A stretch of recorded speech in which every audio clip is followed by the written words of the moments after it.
Bienvenidos a mi canal, amigos. Por favor, suscríbanse a mi canal. Y ayúdenme a cumplir mi sueño de llegar a los 200 suscriptores. Mi esposa me dejó por mi hermano tras una apuesta de $200. 7 meses después tocó a mi puerta llorando. Lo que le dije la dejó muda. Pocas cosas ofrecen consuelo a un hombre devastado por el divorcio. Pero hay una que, sin duda, proporciona una extraña satisfacción: leer el mensaje de una ex que se arrepiente. Más aún si ese mensaje viene cargado de reproches, como si yo fuera culpable por no advertirle sobre las señales de mi propio hermano. Para ser franco, solo había una señal que conocía, y decidí callarla. Lo esperé. Esperé el momento en que todo se derrumbara. Y cuando lo hizo, no sentí pena. Solo una silenciosa y amarga justicia. No le prometió fidelidad, incluso en la desgracia. Pues que ahora lo abrace en la ruina. Si no fue capaz de honrar nuestros votos, ¿por qué iba a respetar los nuevos? Sé que esta historia suena a ajuste de cuentas disfrazado de reflexión, y quizás lo es. Solo quiero lanzar una pregunta cargada de ironía: ¿estoy equivocado por no sentir compasión, cuando sus propias decisiones la arrojaron a este abismo? Tal vez me juzguen por insensible, pero algo dentro de mí, la parte que sobrevivió al engaño, grita que tengo toda la razón. ¿Y debería socorrerla ahora? ¿Tenderle la mano a quien me apuñaló delante de todos?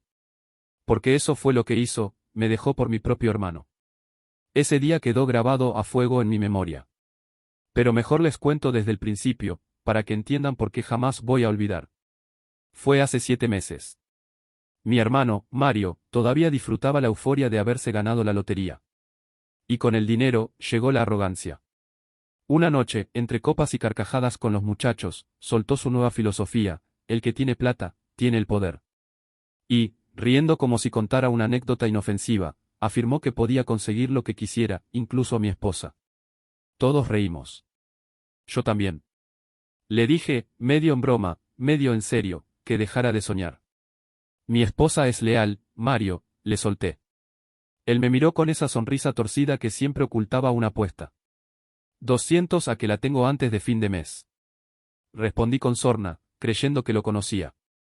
Siempre fue el bufón, el que hablaba más de lo que actuaba. Un tonto con dinero, pero sin sustancia. No creí que tuviera una oportunidad. Sí, tenía la cuenta bancaria repleta, pero lo nuestro, lo que yo pensaba que era amor, valía más que cualquier cifra. Esos 200 que apostó no solo sirvieron para desnudar su vanidad, sino también para mostrarme, sin anestesia, que mi esposa tenía un precio. Un maldito carrito de compras fue suficiente. Ni siquiera vaciló. Le prometió una vida de ensueños si me dejaba. Dijo que hablaba en serio, que incluso se encargaría del divorcio. Para sellar la oferta, en ese instante pagó más de $3,000 en artículos de su lista de Amazon. Lo vi todo. Me quedé quieto. Como si presenciara un crimen en cámara lenta. Y lo fue. Un asesinato emocional. ¿Cómo alguien que juró amarme podía venderse tan barato? Yo, que luchaba por cada centavo, que calculaba hasta el último gasto para planearle una sorpresa esa misma noche, fui silenciado por un hombre con una tarjeta de crédito y ninguna vergüenza. Esa noche intenté hablar con ella. Le hablé de nuestro futuro, de lo que había estado planeando. Ella no pudo sostenerme la mirada. Se rió nerviosa y dijo que Mario era un payaso, que no lo tomara en serio.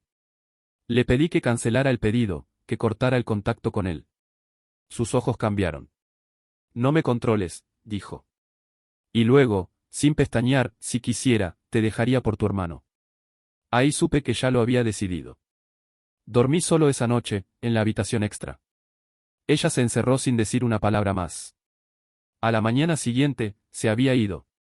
No respondió mis mensajes. No contestó mis llamadas. Y entonces, unos días después, bajé a desayunar, con el corazón dormido, los ojos hinchados, y ahí estaba, el desayuno servido, y, al lado del café aún humeante, los papeles del divorcio. Tuve que prepararme un café antes de atreverme a leer los papeles. Todavía medio dormido, pero con el corazón ya alertado por el peso que emanaban esas hojas sobre la mesa. El aroma del café no alcanzaba a enmascarar el asco. Me estaba dejando. Por Mario. Mi hermano. Lo más grotesco no fue la traición en sí, sino lo que vino después: un mensaje de Mario exigiendo los $200. Una apuesta es una apuesta, escribió con esa frialdad que antes habría confundido con humor. Había ganado. Y yo era el precio. Firmé los papeles. No valía la pena luchar por alguien que cambiaba amor por una lista de deseos. Pensé, si el dinero es lo único que necesitaba para irse, entonces mejor que se quede con él. Sabía que se estaban lanzando de cabeza a una pesadilla. Ella no tenía la menor idea de lo que Mario escondía detrás de su sonrisa de nuevo rico. Y yo. Yo preferí callar. Que lo descubriera por su cuenta. Y cuando estampé mi firma, sonreí. No por resignación, sino porque ya podía oler el incendio que se aproximaba. Mario quemaba billetes como si fueran hojas secas. No tenía ningún plan, solo impulso. Era cuestión de tiempo para que todo se viniera abajo, y cuando eso pasara, ella volvería. O al menos lo intentaría. Pero no. No volvería a entrar. Ni en esta vida ni en la próxima. 7 meses después, el dolor era apenas un eco. Me había reconstruido. El negocio florecía. Me había enfocado tanto en mi trabajo que, sin darme cuenta, me había alejado de la sombra que me dejaron. El mismo día en que ella se fue, yo iba a contarle algo grande. Había conseguido un inversor, un socio dispuesto a apostar por nosotros. Pero ella nunca escuchó esa noticia. Porque eligió irse con mi hermano. Y así, se quedó fuera de mis victorias. Ahora ella está asustada. Vuelve a escribirme. Mensajes en los que lanza acusaciones disfrazadas de súplicas. ¿Por qué no me advertiste quién era en realidad tu hermano? Dice que si alguna vez la amé, debería haberla salvado de cometer el peor error de su vida. No entra en detalles, pero puedo intuir que está atrapada. Que Mario no es lo que esperaba. Que tal vez quiere irse, pero él no la deja. Y lo que realmente la aterra, eso no se lo dije. Mi hermano no volvió a ser el mismo desde la muerte de nuestros padres. Ellos eran los únicos capaces de mantenerlo dentro de ciertos límites. Durante años vivió como un fantasma, sin rumbo, sin respeto, sin metas. Muchos, incluida mi exesposa, lo veían como un fracasado. Lo que nadie sabe, porque nadie lo cuenta, es que Mario sufre una enfermedad mental. Algo que lo hace volátil, errático, difícil de tratar. Mientras estuvo medicado, parecía casi funcional. Mis padres se encargaban de que no faltara a su tratamiento. Pero cuando murieron, se terminó la vigilancia. La verdad es que el dinero no lo arregló. Solo exacerbó todo. Mario se volvió más caótico, más controlador, más impredecible. Pero no dije nada. ¿Por qué habría de hacerlo? Ella lo eligió. Eligió su espejismo. Quizá algún día comparta los detalles de esa parte de la historia. Pero hoy no. Ayer recibí una visita inesperada. Y honestamente, habría preferido encontrarme con ratas en el desagüe. Por lo menos, las ratas no fingen. No tengo idea de cómo encontró esta dirección. Me mudé hace un mes, a una nueva casa. Mi negocio ha despegado, mis ingresos se han triplicado y sin la carga de mantener a alguien que ya no está, pude permitirme este nuevo comienzo. No soy millonario, pero por primera vez en años, respiro sin peso en el pecho. Ella apareció en la puerta. Sola. Bajo el sol ardiente. No se fue. Estuvo allí horas, como una estatua desesperada. No golpeó. No gritó. Solo se mantuvo de pie. Y al final, salí al porche con mi té helado. Ella aún seguía ahí. No le ofrecí nada. Ese té era mío. Como esta nueva vida. Tenía mucho que decir. Palabras que rebotaban entre el arrepentimiento y la culpa. Dijo que se precipitó.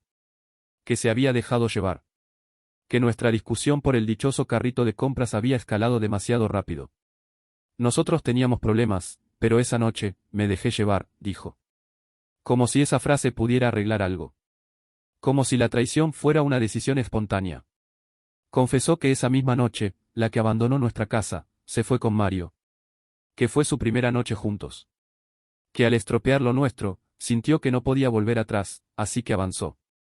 Avanzó hacia una vida que creía que le ofrecía estabilidad. Y ahora, se derrumba. La escuchaba mientras sorbía mi té con deliberado estrépito, como si el sonido pudiera atenuar sus palabras. Ella hablaba de su matrimonio con Mario como quien relata una pesadilla sin fin, de esas en las que todo parece normal, hasta que algo se rompe sin previo aviso. Era dulce, por momentos, dijo, con la voz baja y rota. Y al siguiente, se volvía insoportable. Como si otra persona se metiera dentro de él. No necesitaba que lo explicara. Yo ya conocía a esa otra persona. Un día, me confesó, hubo un arrebato. No entró en detalles, pero sus ojos lo hicieron por ella. Había visto a Mario transformarse. Había conocido a Carla. Mario fue diagnosticado con trastorno de identidad disociativo a los 17. Carla era la otra cara de la moneda, la sombra sin filtro que habitaba en él. Mis padres lo mantuvieron bajo control durante años. Dedicación estricta. Rutinas de sueño. Silencios incómodos en la familia cada vez que Carla asomaba. Pero nuestros padres murieron. Y con ellos, la estructura. Tal vez intentó seguir con su tratamiento. Tal vez. Pero el dinero repentino, el ego inflado, el matrimonio precipitado con mi ex, todo eso solo alimentó el caos que llevaba dentro. Mario, sin el ancla de nuestros padres, estaba a la deriva.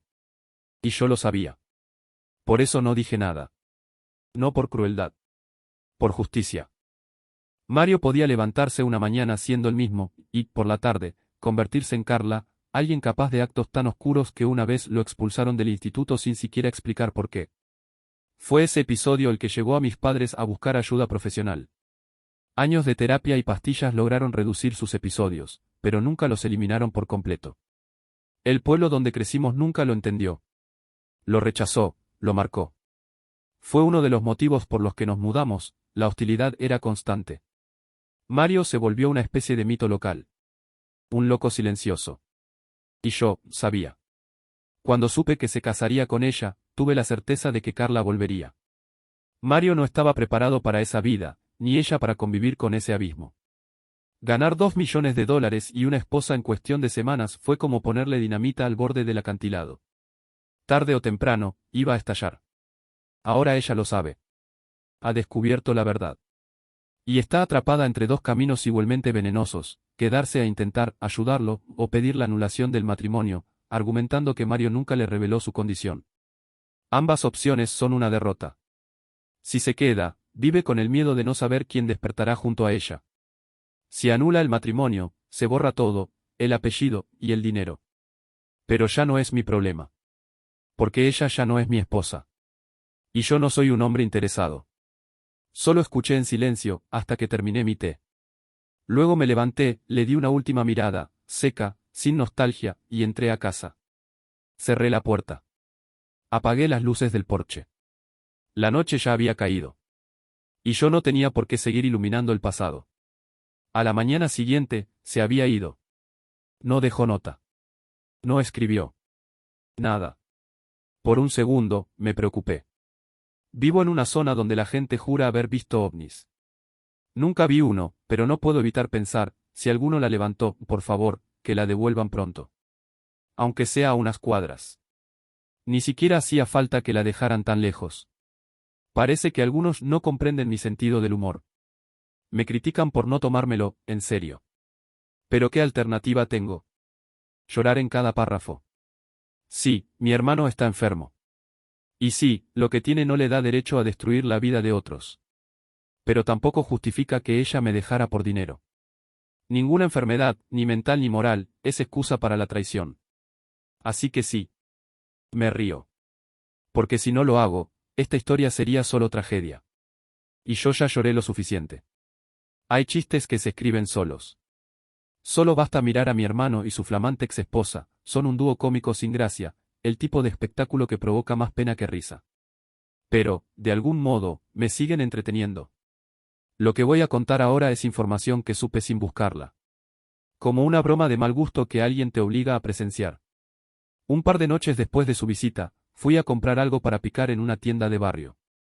Entre estantes y luces frías, apareció Mario, con la furia marcada en cada paso. Me enfrentó como si yo fuera un traidor de sangre. Dijo, en voz alta, por supuesto, que había conspirado con su esposa. Que ella había ido a mi casa. No sé cómo se enteró, pero lo importante es que terminó donde debía, en la calle, con su dignidad a cuestas. Pocos días más tarde supe que el matrimonio, ese error apresurado, había llegado oficialmente a su fin. Ella había iniciado el divorcio y él la echó. Como era de esperar, ella no se marchó en silencio. Decidió arrastrarlo consigo, revelando lo que siempre fue un susurro de familia, que estaba enfermo, que tenía una personalidad oculta. Mi teléfono no paró de sonar. Gente que jamás se interesó por nosotros me llamaba con falsa preocupación. Algunos querían saber si era cierto. Otros, morbosos, solo querían el chisme completo. Apagué el móvil. Uno de ellos fue más allá, fue a su casa a ver cómo estaba. Me lo contó después. Encontró botellas por todas partes. Mario estaba desmayado en el sofá, rodeado de un hedor que no sabría describir. Llevaba días alimentándose de comida chatarra y alcohol barato. Nada ayuda menos a su condición que el caos. Lo despertó. Le pidió que se duchara. Mario apenas entendía dónde estaba, pero obedeció. Mientras tanto, esa persona limpió lo que pudo y le preparó un sándwich con lo poco que quedaba en el refrigerador. Cuando Mario volvió a la cocina, seco y algo más lúcido, hablaron. La situación era un desastre. Su cuenta bancaria estaba vacía. No quedaba nada para abogados, y el divorcio era inevitable.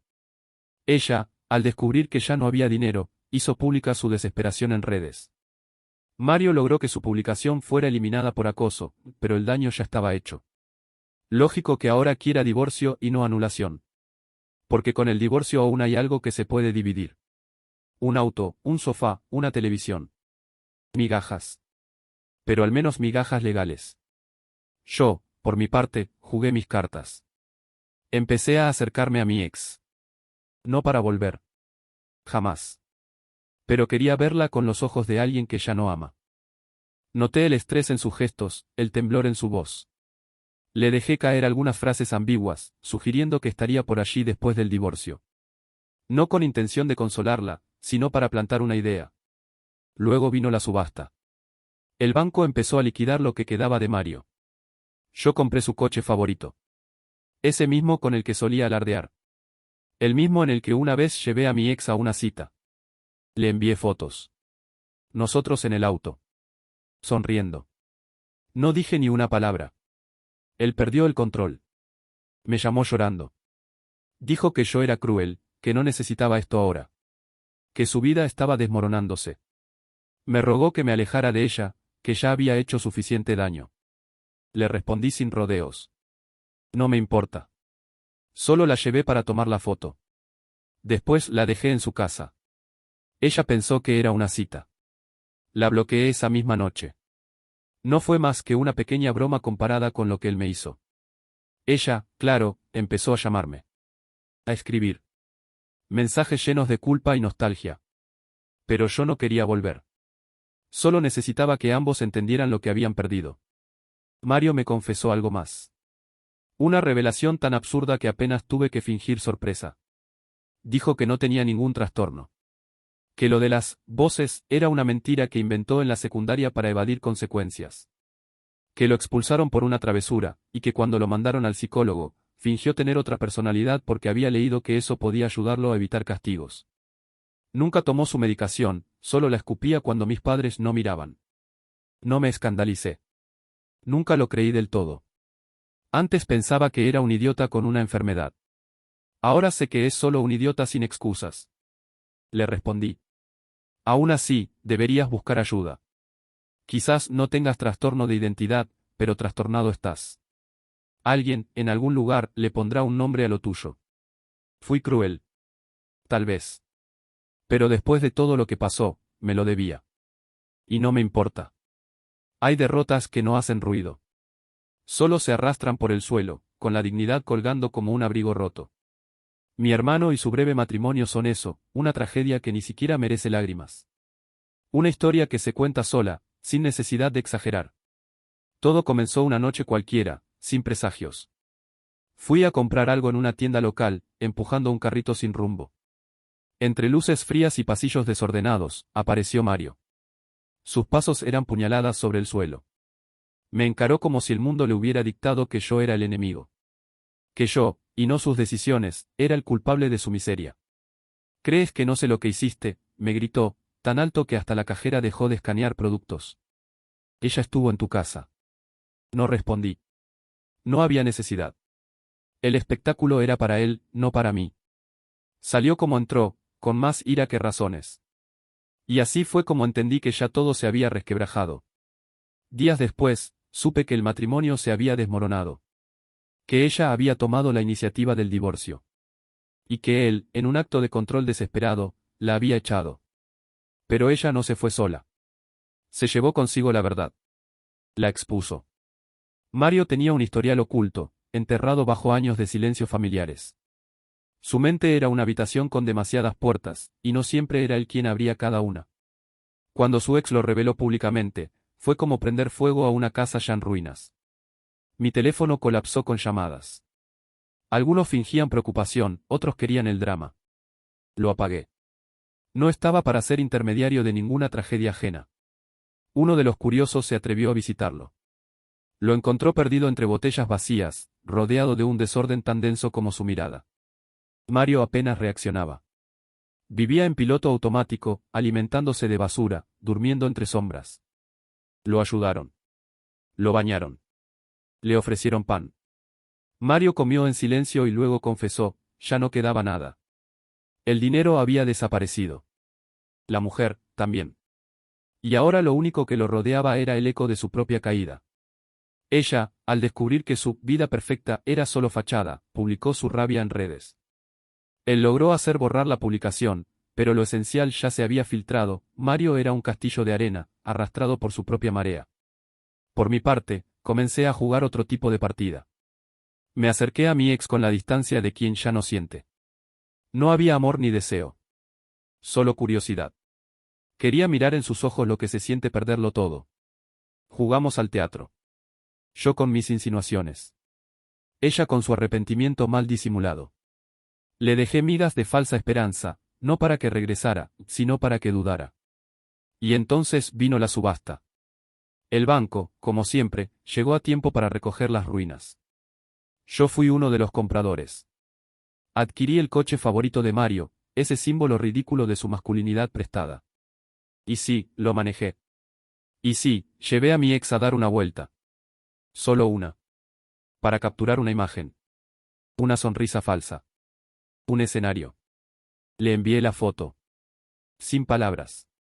Porque hay venganzas que se saborean mejor en silencio. Mario se quebró. Me llamó. Me suplicó. Dijo que su vida se estaba desmoronando. Que ya no podía más. Que yo debía alejarme de ella, que esa mujer nos había arruinado a los dos. Le dije la verdad. No era una cita. Solo necesitaba una imagen. Después la dejé en su casa. No he vuelto a contestarle desde entonces. No fue por venganza. Fue por justicia emocional. Quería que ambos sintieran, aunque fuera por un segundo, lo que dolía ser descartado. Días después, Mario volvió a escribirme. Pero esta vez, con otra confesión. Dijo que todo lo que sabíamos era mentira. Que no tenía un trastorno. Que lo de las voces fue una invención juvenil para evadir castigos. Que nunca tomó medicación, solo la escupía después de engañar a nuestros padres. Que la supuesta segunda personalidad no era más que una máscara útil para no enfrentar las consecuencias de sus actos. No me sorprendió. Nunca lo creí por completo. Antes pensaba que era un idiota enfermo. Ahora sé que es simplemente un cobarde. Uno que prefiere inventar monstruos en su cabeza antes que enfrentarse al espejo. Le respondí una última vez. Quizás no tengas múltiples personalidades. Pero eso no significa que estés sano. Solo significa que tu locura es egoísta. Y eso, Mario, eso no se cura con pastillas. Fui cruel. Tal vez. Pero en esta historia, la compasión dejó de tener sentido hace mucho. Y, para ser honesto, no me importa. No es fácil reconstruir una vida cuando uno ha apostado todo a una ilusión. Y menos aún cuando esa ilusión viene con una lista de deseos de Amazon y cero voluntad de trabajar. Mientras todavía estábamos casados, ella tenía un empleo. No era el sueño americano, pero al menos pagaba las cuentas. Nada glorioso, pero decente. Sin embargo, en cuanto Mario le prometió el cielo con un clic y un saldo bancario, dejó el trabajo como si ya no lo necesitara. El dinero de mi hermano, pensó, resolvería todo. Hoy, según tengo entendido, todavía busca reorientar su vida desde el sofá de la casa de sus padres. De trabajar, ni hablar. Y si esto te parece un dato demasiado preciso, ya habrás adivinado de dónde viene la información. Sé que mucha gente aquí desconfía de los suegros por principio, pero a los míos, suegros, más precisamente, hay que darles algo de crédito. Ella no tuvo el valor de explicarles por qué se iba. Ni una palabra. Ni una mirada. Prefirió el viejo método del silencio cobarde. Fui yo quien tuvo que decirlo. Recuerdo la escena con claridad quirúrgica. Les conté lo esencial: su hija me dejó por mi hermano, por una apuesta y un carrito lleno de cosas que jamás podría pagar sola. El rostro de mi suegro se transformó. Rugió algo que no voy a repetir aquí, pero digamos que la palabra zorra fue una versión suavizada. La llamaron delante de mí. 15 minutos de reproches ininterrumpidos. No hubo tregua. No hubo consuelo. Le dijeron, y cito casi literalmente, que entregarse a otro hombre por un carrito de compras no era digno de una mujer, que en lugar de usar su trasero para eso, debería haberlo movido para conseguir un trabajo decente y comprarse las cosas ella misma. Fue duro. Fue brutal. Fue justo. Su madre, con voz helada, le aseguró que volvería a esa casa de rodillas, arrastrando su arrepentimiento detrás. No sé si regresó de rodillas o simplemente con los hombros vencidos, pero regresó. Pidió perdón. Y así fue como terminaron recibiéndola de vuelta, mientras ella sigue intentando reorganizar su vida laboral y encontrar un techo que no pertenezca a sus padres. Una pausa que, según parece, se ha vuelto permanente. Y así concluye esta historia. Una historia que comenzó con amor, tropezó con una traición, se apostó por $200 y terminó en un torbellino de ruina financiera, escándalos familiares, diagnósticos falsos, venganzas sutiles, telado y ovnis hipotéticos. No me arrepiento de nada. Fui cruel. Tal vez. Excesivo. Según quien mire. Justificado. Sin duda. No solo me liberé de una mujer que me cambió por un carrito de Amazon. También fui testigo de cómo el karma, paciente como un verdugo con guantes blancos, hizo su trabajo. Preciso. Poético.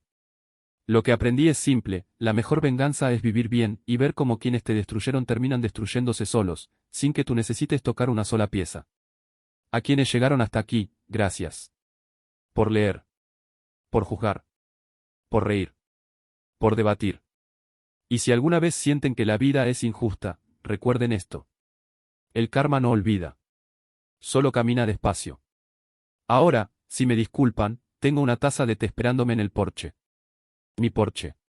En mi casa nueva. En paz. Lejos del drama. Lejos de ellos.